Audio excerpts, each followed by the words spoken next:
नमस्कार दोस्तों, मैं हूं वंदना भारती और आप देख रहे हैं कमोडिटी इनसाइट्स। जून महीने में हम लोगों ने लगातार एक शार्प फॉल आता हुआ देखा है गोल्ड और सिल्वर प्राइसेस में। लेकिन जुलाई का महीना भी अपने आप में ये जो वोलाटिलिटी है उसको कायम रखता हुआ दिख सकता है। नंबर वन, केविन वॉश की आज स्पीच है।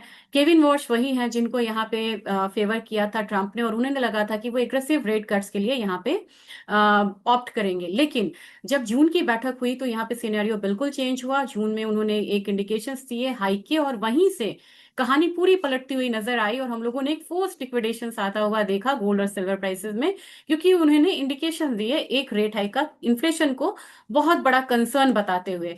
अब जब आप कंसर्न की बात कर रहे हैं तो जो पॉसिबिलिटी दिख रही है वो सितंबर महीने में, ये लगभग आपको अगर दिखा जाए तो 50% पॉसिबिलिटी है कि सितंबर आते आते एक रेट हाइक जो है वो यहाँ पे होता हुआ दिखाई दे सकता है। चलिए, अब ये बात तो यहाँ पे होती हुई नजर आ रही है, लेकिन दूसरी जो इंपॉर्टेंट न्यूज है जो आपको गोल्ड और सिल्वर काउंटर पे देखना चाहिए, वो न्यूज ये है कि सबसे पहले चाइना के जो मेजर बैंक्स हैं वो गोल्ड ट्रेडिंग को अब यहाँ पे होल्ड करते हुए नजर आ रहे हैं। रिटेल गोल्ड ट्रेडिंग को यहाँ पे ध्यान देने बात वाली बात ये है। अब यहाँ पे है कि वो क्या करेंगे, वो 24 जुलाई तक गोल्ड की ट्रेडिंग जो रिटेलर्स के पास है उसे सस्पेंड करेंगे।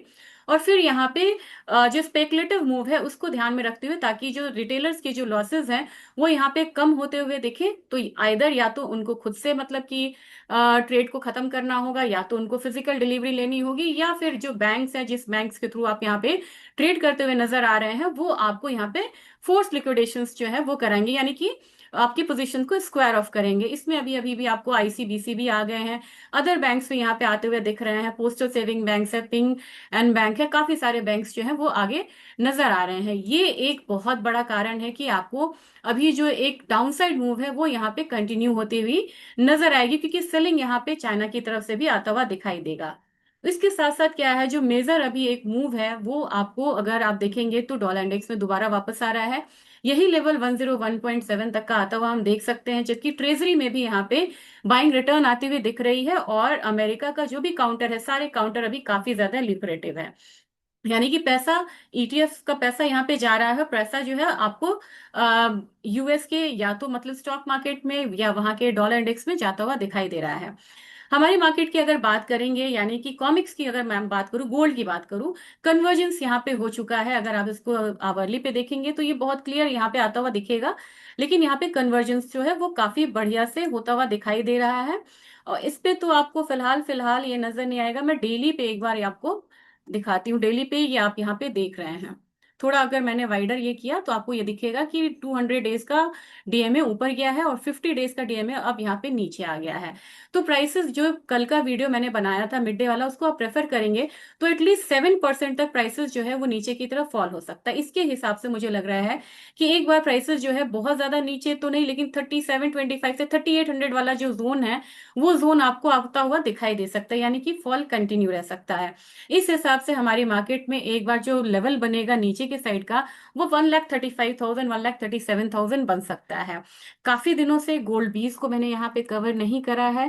गोल्ड बीस को यहाँ पे कवर करते हैं क्योंकि आपकी पोजीशंस यहाँ पे मुझे ध्यान में है। यहाँ पे भी 200 डेज के पास हम यहाँ पे ट्रेड करते हुए नजर आ रहे हैं। ये वाला जो मैंने आपको एक लेवल दिया हुआ है, ये लेवल जो है वो यहाँ पे आता हुआ दिखाई दे सकता है। 111 से लेके आप इसको 108 मान के चलिए, 109, वो लेवल आपको आने वाले समय में दिखाई देगा। लेकिन वहीं से एक रिवर्सल जो है वो देखने को मिलेगा। आप बोल रहे हैं बेसिस क्या है, क्योंकि अगस्त ऑनवर्ड्स यहाँ पे सीजनैलिटी के हिसाब से बाइंग आएगी, और जब इतना करेक्शन आएगा, ये कमोडिटी हमेशा से बहुत अट्रैक्टिव रही है क्योंकि इसमें जेन्यून डिमांड होती है ज्वेलरी की। जब यहाँ पे इतनी नीचे की मार्केट आएगी और जब यूएस का मार्केट थोड़ा सा क्योंकि ओवरबॉट है, वहां पे अगर करेक्शन आता है तो सीधा सीधा इसका जो इम्पैक्ट है वो हमारे मतलब कमोडिटीज में गोल्ड सिल्वर पे आता हुआ दिखाई देगा। तो आपको ध्यान में रखना होगा, निपॉन के गोल्ड बीस को ध्यान में रखते हुए 109 111 वो आपका एक जोन हो सकता है जहां पे आप एक्यूमुलेट करके चलिए। इस बार जो हमारा जो मतलब अपसाइड ध्यान रहेगा वो 125 तक होना चाहिए, और भी एक अच्छा पॉइंट आपको देता हुआ नजर आएगा। सिल्वर की बात करेंगे, सिल्वर में जो राइज की इंटेंसिटी होती है वो भी ज्यादा होती है, फॉल की इंटेंसिटी वो भी यहाँ पे ज्यादा दिखाई देती है। अब यहाँ पे 1.17% का डाउनसाइड आपको गोल्ड में है, तो सिल्वर में आपको 2.68% का है। मुझे लग रहा है कि प्राइसेस आपको एक बार यहाँ पे $53-54 के पास आता हुआ दिख सकता है, यहाँ पे एक सपोर्ट लेता हुआ दिखाई दे सकता है। तो यहाँ पे $54 की तैयारी आपको करनी चाहिए। हमारे मार्केट में फॉल अभी ज्यादा नहीं है, 2.6% वहां है, तो 1.6% हमारे यहाँ है। और ऊपर में अगर देखेंगे तो 200 डीएमए के काफी नीचे है, जबकि हमारे मार्केट में ये 200 डीएमए के पास है। टूटता हुआ नजर आ सकता है। रेंज क्या होनी चाहिए? 2,09,000 से लेके 2 लाख का एक रेंज होना चाहिए, वहां तक मार्केट नीचे की तरफ आ सकती है। अपसाइड जैसे मैंने आपको बताया था, मतलब अगर गोल्ड की बात करें तो गोल्ड में जैसे आप 1,49,000 के करीब आपको आ सकता है, मतलब शॉर्ट टर्म में, मतलब इसको थोड़ा लंबा अवधि मानना होगा। इस तरीके से सिल्वर की बात करें तो सिल्वर में मुझे लग रहा है कि 238 एक हर्डल हो सकता है अपसाइड में, जबकि हमारा जो सिल्वर में 238 एक अपसाइड रहेगा, पहला रेजिस्टेंस रहेगा। दूसरा मतलब कि आपको यहाँ पे 250 के करीब बनता हुआ नजर आएगा, और मेजर सपोर्ट जो है वो 2,09,000 से लेके 2 लाख के रेंज में रहेगा। अब इसके साथ साथ हम बात करेंगे सिल्वर बीस की। सिल्वर बीस की बात करेंगे तो अब आप देखिए, सबसे बड़ी बात है ये एमसीएक्स को फॉलो कर रहा है, नहीं तो इसकी जो फॉल है वो इसके अकॉर्डिंग डीप होती। आपने देखा ना कि यहाँ पे 200 डीएमए के पास ट्रेड कर रहा है, लेकिन ये वाला जो था 200 डीएमए से काफी नीचे था। उस हिसाब से अगर ये पहले एलबीएमए को फॉलो कर रहा था, अगर उसके हिसाब से रहता तो बड़ा फॉल डीप होता। अब एमसीएक्स है तो फॉल यहाँ पे लिमिटेड है। बहुत आएगा आपको ये नीचे, तो मुझे लग रहा है कि ये वाला लेवल जो है ये आपको आ सकता है 191 वाला, 211 के करीब है, इसको ब्रीच करेगा तो 191 से लेके आपको 180 वाला जोन आप रखिए, वहां पे आप अगर प्राइसेस नीचे आती है तो वहां पे आप एक्यूमुलेट कर सकते हैं। हमारा जो मेन टारगेट रहेगा अपसाइड में वो 227 236 का ही होता है। तो इसका ये कहने का मतलब है कि करेक्शन अभी आनी बाकी है, और धीरे धीरे स्टैगर्ड वे में आप यहाँ पे करेक्शन पे आप एक बारी एक्यूमुलेट कर सकते हैं। जबकि क्रूड की बात अगर हम यहाँ पे करें, क्रूड धीरे धीरे 70 का लेवल तोड़ चुका है। धीरे धीरे अब यहाँ पे $65-67 की तरफ बढ़ता हुआ दिखाई देगा। पहला 67 रहेगा, फिर $65। हमारे बाजार में इतना रिफ्लेक्शन नहीं रहेगा, और हमारे बाजार का प्रीमियम अभी रुपया का भी रहता है। तो आपको 6100 से लेके 6000 तक का लेवल क्रूड ऑयल में नजर आएगा। काफी बातें आप लोगों ने सवाल करा था नेचुरल गैस में खासकर मैंने नेट गैस वेदर और वीकली नेचुरल गैस स्टोरेज दो यहाँ पे साइट्स खोल के रखिए ताकि आपको बताऊं। और मुझे खुशी होती है इस बात की कि आप लोगों ने नेट गैस वेदर को फॉलो करना शुरू करा है। तो एक रेंज में जिस दिन इस रेंज से निकला ना 3.46 से, ये बहुत तेज जाने वाली कमोडिटी है, लेकिन ये रेंज को ब्रेक नहीं कर रहा है। आप देखिए 200 डीएमए से नीचे नीचे ही अभी ये ट्रेड करता हुआ नजर आ रहा है लगातार। ये 200 डीएमए से, यहाँ पे इसने 200 डीएमए से ऊपर गया था और देखिए कितनी शार्प मूव आई थी। ये एक्सपेक्ट मत करिए, लेकिन एक बार 200 डीएमए से जब भी ये ऊपर जाता है, यहाँ ऊपर गया इसने एक शार्प मूव दिया। फिर जैसे आप देखेंगे 200 डीएमए से ऊपर जाता है ना, एक शार्प मूव जो है वो देखने को मिलता है। मैं वेट कर रही हूँ, मेजर मुझे लग रहा है कि 3.42 का एक रेजिस्टेंस है, उसको अगर यहाँ पे हर्डल क्रॉस करता है तो सीधा आपको 4.3 भी देखने को मिल सकता है। अब मैं आ जाती हूँ फंडामेंटल्स पे, वो टेक्निकल लेवल्स थे। जब आप यहाँ पे देखते हैं तो आपने कहा कि मॉडरेट से वेरी हाई में आ गया। इसके दो पैरामीटर्स होते हैं, एक तो हमारा हो जाता है डिमांड, दूसरा हमारा होता है इन्वेंट्री। एक पैरामीटर्स ने बोल दिया कि भैया बहुत बड़ा डिमांड, अब यहाँ पे डिमांड ज्यादा हो गया है, लेकिन इन्वेंट्री कह रही है कि जो एवरेज है उससे ये थोड़े हायर साइड पे जा रही है। हम जून महीने में है, ये थोड़ा सा एवरेज जो हमारा मीन होता है ना, मीन से हम थोड़े ऊपर है। जैसे ये ऐसे वाला डाउनसाइड बनाना शुरू करेगा ना, वैसे ही मतलब कि आपको प्राइसेस में ये देख रहे हैं 5 इयर्स के एवरेज के बिल्कुल एट पार है। वैसे ही पहले तो क्या था, 5 इयर्स का ये ग्रे वाला एरिया 5 इयर्स का एवरेज है, इसके ऊपर ऊपर चल रहा था तो वीक थी। अब जैसे ये नीचे आया तो मार्च 25, एक बारी देखते हैं मार्च 25 का।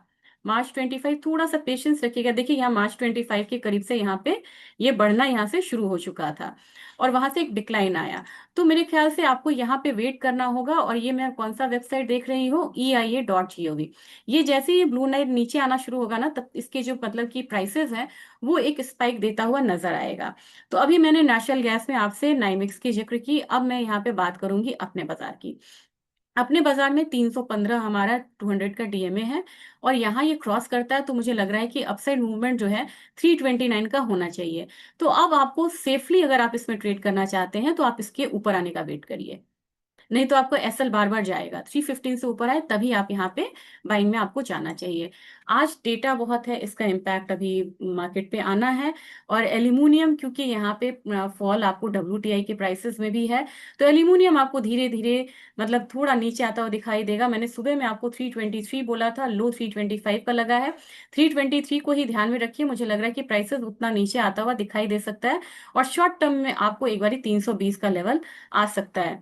जिंक की बात करेंगे, जिंक में मुझे लग रहा है कि नीचे की तरफ का लेवल आ रहा है, नीचे में 358 357 मिलता है, तभी आपको यहाँ पे बनाना चाहिए। और नया मतलब वो देखने के लिए, एक कंफर्मेशन के लिए 365 से ऊपर ही आपको बाइंग करनी चाहिए। तो इधर बाय अबव 365, और नहीं तो आपको थोड़ा वीक करेक्शन पे एक बार बाय करना चाहिए, क्योंकि इतनी ज्यादा क्लैरिटी यहाँ पे नहीं है।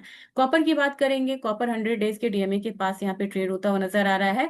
तो जब तक आपको ये लेवल क्रॉस ना करे, कौन सा 1264 वाला, तब तक आपको यहाँ पे वेट करना चाहिए। और उसके बाद मुझे लग रहा है कि कोई बहुत ज्यादा मूवमेंट आएगी भी ना, तो वो 12 मतलब कि 80 तक आके यहाँ पे रुकती हुई नजर आएगी।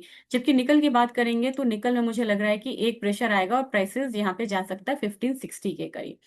अब मुझे लग रहा है कि जाने से पहले एक बारी मैं आपको डेटा जरूर दिखा दूं, क्योंकि आज मैं लेट भी हो गई हूँ अपडेट देने में, और डेटा यहाँ पे काफी इंपॉर्टेंट है। तो मुझे लग रहा है कि एक बार अगर आज का अगर देखते हैं डेटा, तो अपना कनाडा बंद है, हांगकांग बंद है, लेकिन यूएस में काफी इंपॉर्टेंट डेटा है। सबसे पहले तो क्रूड ऑयल इन्वेंट्रीज है, आपको आईएसएम मैन्युफैक्चरिंग का पीएमआई डेटा है, प्राइसेस डेटा है, और ग्लोबल मैन्युफैक्चरिंग डेटा है। अब ये डेटा, ये पॉजिटिव है यहाँ पे, ये निगेटिव है, ये निगेटिव है, और ये पॉजिटिव डेटा है। क्रूड ऑयल की प्राइसेस यहाँ पे बढ़ते हुए नजर आ सकते हैं। तो ये आज का अपडेट था, और मेरे ख्याल से आपको यूएस के साथ साथ आपको चाइनीज मार्केट में इकोनॉमी में जो हो रही है उस पे भी आपको काफी ध्यान देना होगा।